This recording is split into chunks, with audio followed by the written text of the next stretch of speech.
सभी स्टूडेंट्स का हमारे इस चैनल पर स्वागत, वेलकम। आज DElEd second year BSTC second year का 6th पेपर आपके लिए लेके आया हूँ, गणित शिक्षण इम्पोर्टेंट इकाई जो 8 नंबर की आपके पेपर में आने वाली है।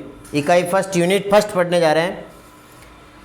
गणित की प्रकृति और गणित का सीखना और सिखाना, ये हमारी यूनिट फर्स्ट का नाम है। इसको आप वीडियो को लास्ट तक देखिए। इम्पोर्टेंट क्वेश्चंस का एक सीरीज आपको ये मिलेगा जिसमें महत्वपूर्ण क्वेश्चंस होंगे और जहाँ तक मेरा मानना है आपके लिए वो प्रश्न एग्ज़ाम के लिए वो आपके लिए वो क्वेश्चंस बहुत कारगर सिद्ध होंगे। तो हमारे इस वीडियो पर आप अंत तक बने रहिए, उसको नोट करते रहिए, लिखते रहिए, याद करिए और हमारे इस चैनल को लाइक ज़रूर करें मित्रों, शेयर करें, सब्सक्राइब करना नहीं भूलें और अच्छा लगे तो कमेंट ज़रूर करें। चलिए क्वेश्चन नंबर 1 वेरी इंपॉर्टेंट, बहुत बार एग्जाम में आया हुआ है, आप लिख लेवें, नोट कर लेवें, इसका एक स्क्रीनशॉट ले लेवें। कथन का अर्थ स्पष्ट करते हुए इसके विभिन्न प्रकारों का उल्लेख कीजिए। कथन है ना, स्टेटमेंट। कथन जो है उसका अर्थ क्या है और इसके प्रकार कौन कौन से हैं, इसके बारे में क्वेश्चन बन सकता है। तो वह वाक्य, कथन वह वाक्य होता है जो न तो आदेश सूचक होता है, न तो ये कोई ऑर्डर करता है, और न ही विस्मयाबोधक होता है, और न ही इसमें आश्चर्य होता है। यानी कि आदेश सूचक वाक्य नहीं होगा, विस्मयाबोधक वाक्य भी नहीं होगा, ऐसा वाक्य कथन कहलाता है। निसंदेह कथन एक प्रश्नवाचक भी नहीं होता है, प्रश्न भी नहीं होता है। जैसे हम उदाहरण के लिए देख सकते हैं, आपका रंग गोरा है, ये एक कथन है, ये एक कथन है। तो आपने समझ लिया होगा, कथन न तो आदेशात्मक वाक्य होता है, न विस्मयाबोधक होता है, निसंदेह ये एक प्रश्न भी नहीं होता है। इसमें अपन देख सकते हैं कथन 3 प्रकार के होते हैं, सदैव सत्य, सदैव असत्य और संदिग्ध कथन।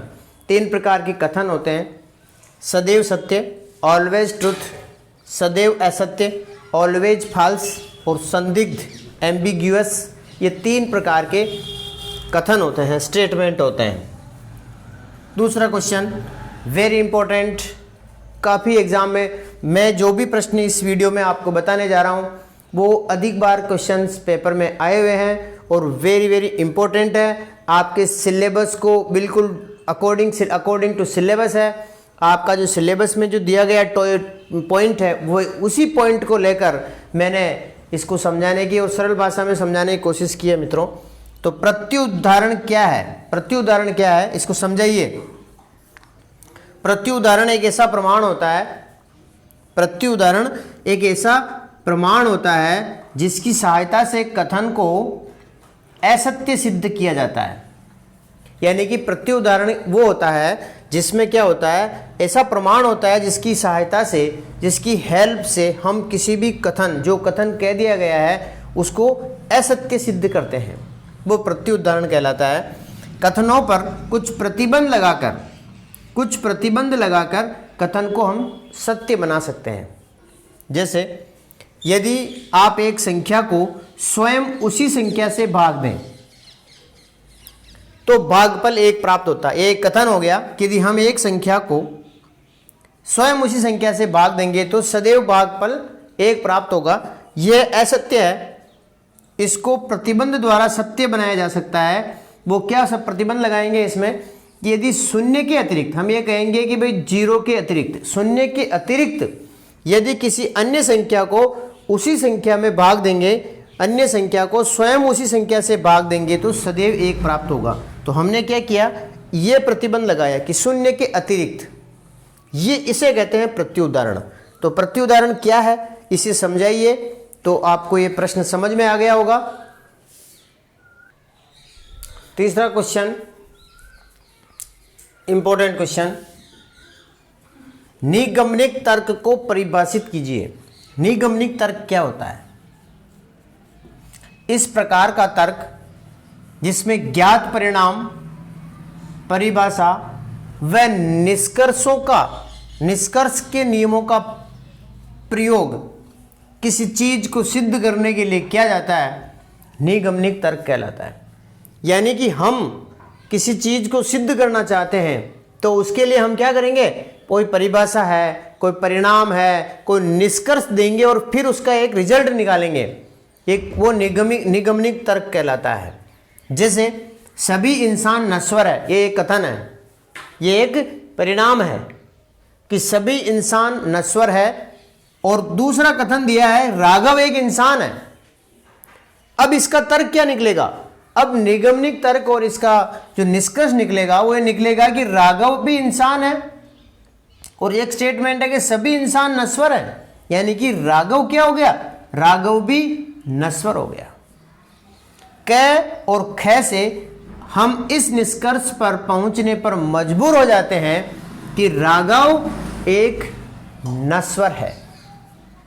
यह होता है निगमनिक तर्क। चौथा क्वेश्चन, इंपॉर्टेंट क्वेश्चन, स्वयं सिद्ध तथ्य की व्याख्या कीजिए। स्वयं सिद्ध तथ्य क्या होता है, इसको एक्सप्लेन कीजिए।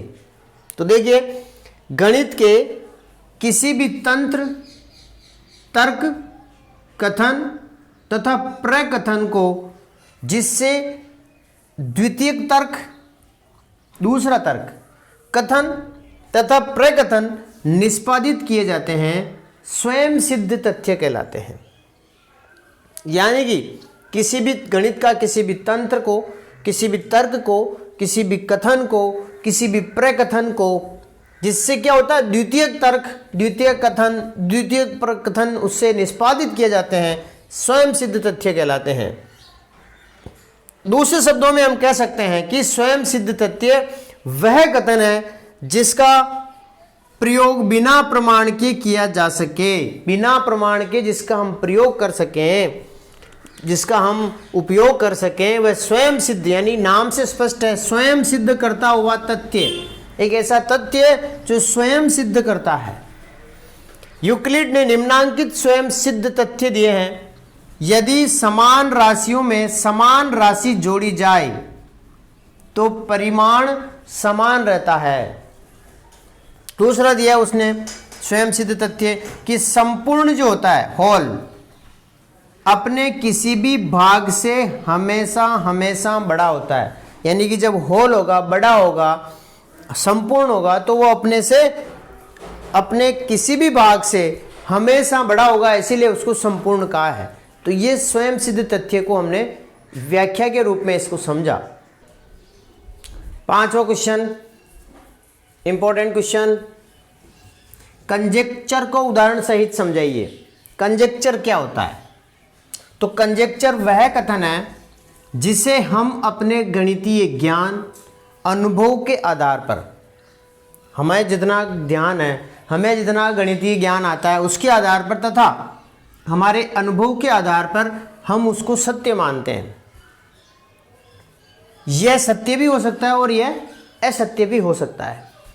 जैसे उदाहरण, यानी कि हम जैसे कोई भी एक जैसे स्टेटमेंट दे दिया, उसमें से हम क्या कंक्लूजन निकाल सकते हैं हमारे गणितीय ज्ञान और अनुभव के आधार पर, वो होता है कंजेक्चर होता है।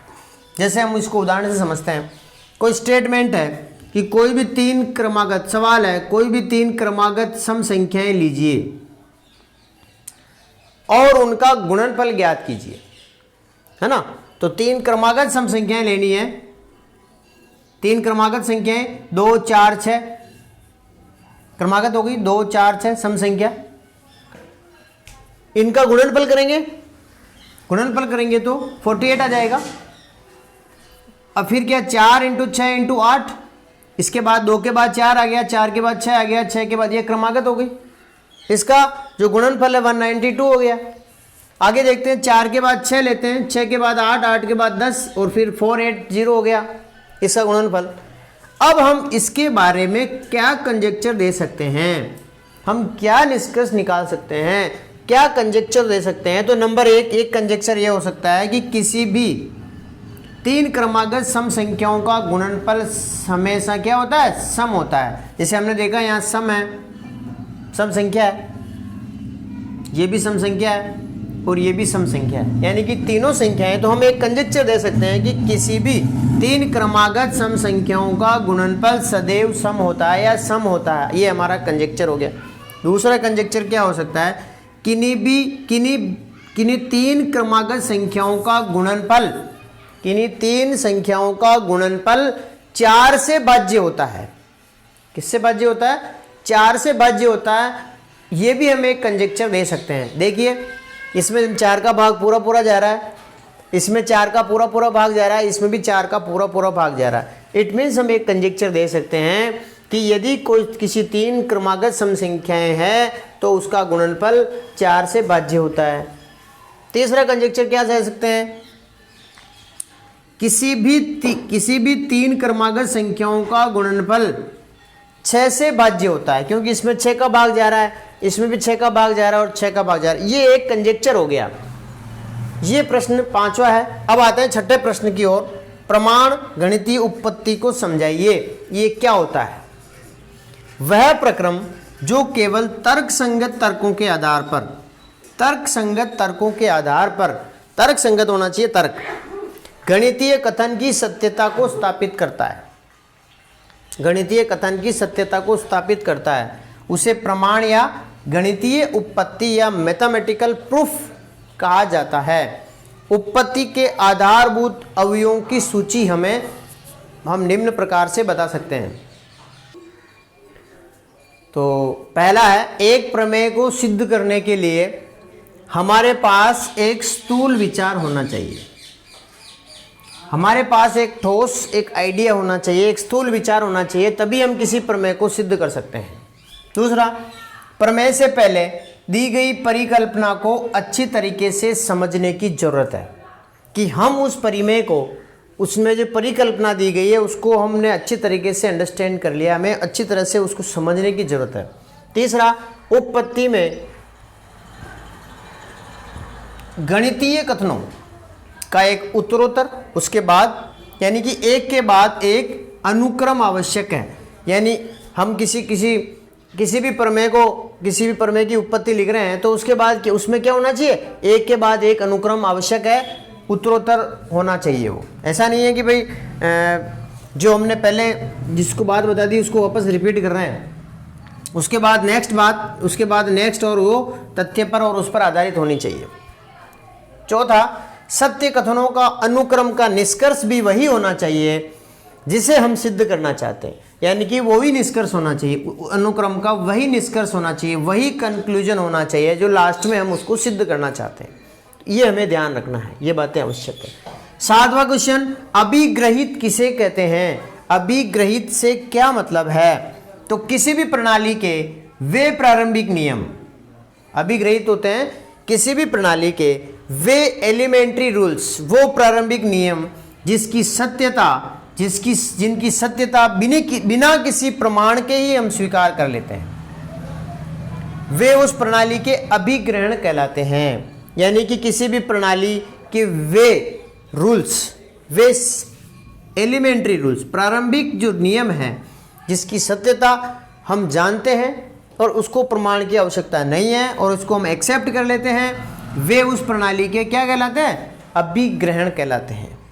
प्रत्येक प्रणाली के अपने अपने अभिग्रहित होते हैं, प्रत्येक प्रणाली के अपने अपने अभिग्रहित होते हैं जिन्हें उस प्रणाली के अंतर्गत बिना किसी प्रमाण के, बिना किसी एविडेंस के स्वीकार करना पड़ता है। ये होता है अभिग्रहित।